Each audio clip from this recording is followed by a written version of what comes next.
I'll just tell you a short story as my closing thoughts on this. In 2005, my family came to the United States, and I have 4 children, and my youngest then, I think, was maybe 5, turned 5. And over New Year's Eve, as we were coming in 2006, shortly before midnight, we sat on the table, and in a reflective mood, I just asked them, kids, my oldest is 14 now.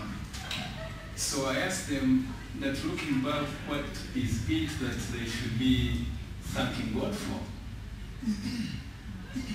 It was an unexpected question, so there weren't many dramatic answers, but my boy, who was then 7, put up his hand and said, dollars.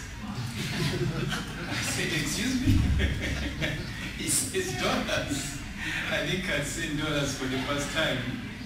I'd seen quarters, and so I asked them again. I said, seriously, think about what is it that we will be thanking God for. We had left Rwanda in a very dramatic fashion and unexpectedly.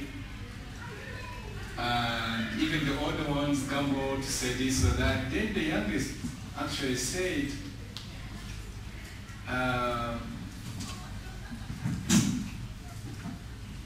she said, freedom. And for a 5-year-old, I mean, we had never, in our family at the table, ever talked about freedom, because that's a concept that even here we would find very difficult to discuss and conclude. So she said freedom, and my wife and I looked at each other. We wondered what it was all about. So I pressed her again. I asked them again. I said, what else apart from freedom? Then she put her hand up and she said, love. Again, we could not believe it, because even the other siblings actually sat attentively and listened. And I pressed again. I said, what else did God give us in 2005? And then she thought for a moment, and she put up her hand. She said, forgiveness.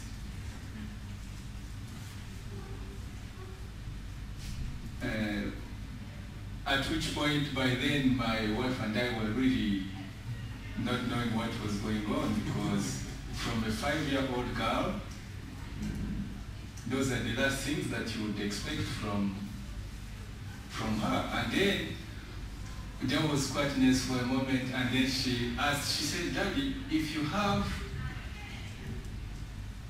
freedom, and you have love, and you have forgiveness, what do you have?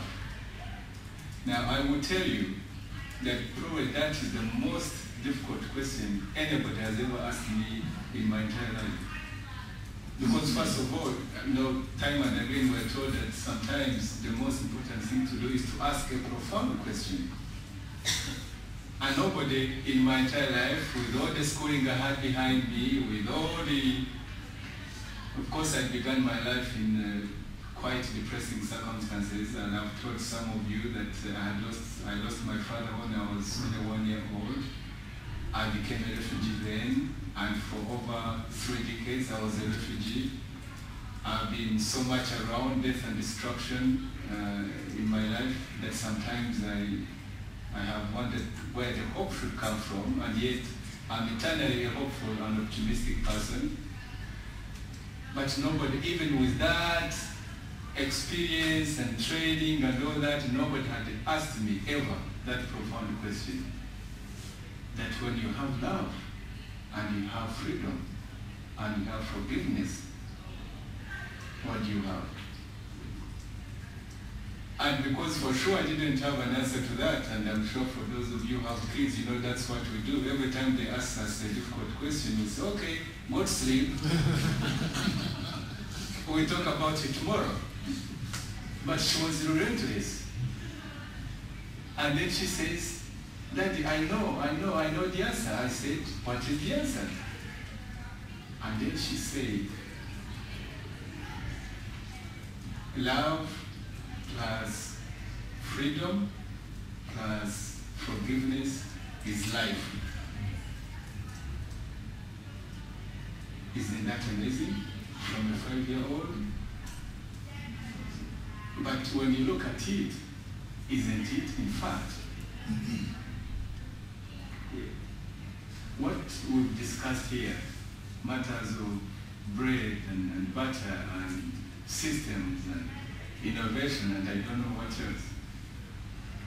Isn't that really the equation of life? That a 5-year-old was actually teaching me something that I never heard from anybody. In fact, when I was giving, because after I was doing a master's degree at Fletcher School of Diplomacy from Tufts, but after which we went to my family and Gerald's family and we visited Bob. I'd given a commencement, I gave a commencement address and I said, because Tina, my daughter's name is Tina, was in the audience.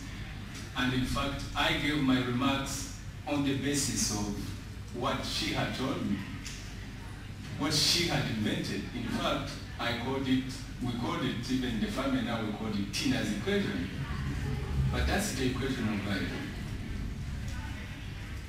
But I see in all the things that we've talked about, if you look at the pattern of crisis in the world today, from poverty to HIV/AIDS to global warming to war to weapons of mass destruction to genocide to all the things that are very much in our minds today, isn't it in fact that on the one hand, I think we human beings have two aspects. We have the destructive aspect, we also have the constructive aspect. And I think when we gather here to have deliberations on something like this, it's because we're trying really to promote our constructive side, to create the conditions in which love can thrive, conditions in which forgiveness can thrive, conditions in which freedom should thrive. Because I tell you, unless there is human freedom at the starting with the individual, because that's the building block, In fact, that should be, if there was to be one cross-cutting thing there, that we should add its freedom. Because if it does not exist, then there is no basis for hope. And if there is no basis for hope, then there is no basis for life. So this is simply to add my voice to every one of you, that in this act of feeling free to talk about these things, we are also feeling free to transcend, to overcome, to be agents of hope, and to go down beyond our comfort levels to places where many people never reach, and to reach out for voices and hands that rarely we take moments to reach out to and to accept. And that is at the bottom of the pyramid. It's at that bottom of the pyramid where we see a lot of suffering, a lot of women carrying disproportionate burdens, children dying. And I think we should look at this moment with a lot of seriousness that it deserves, because this is not just another workshop. And God forbid if we should look back a year from now, many years from now, and just say we had a conference in Accra. Because I think we should look beyond that to do what we are supposed to do. Thank you.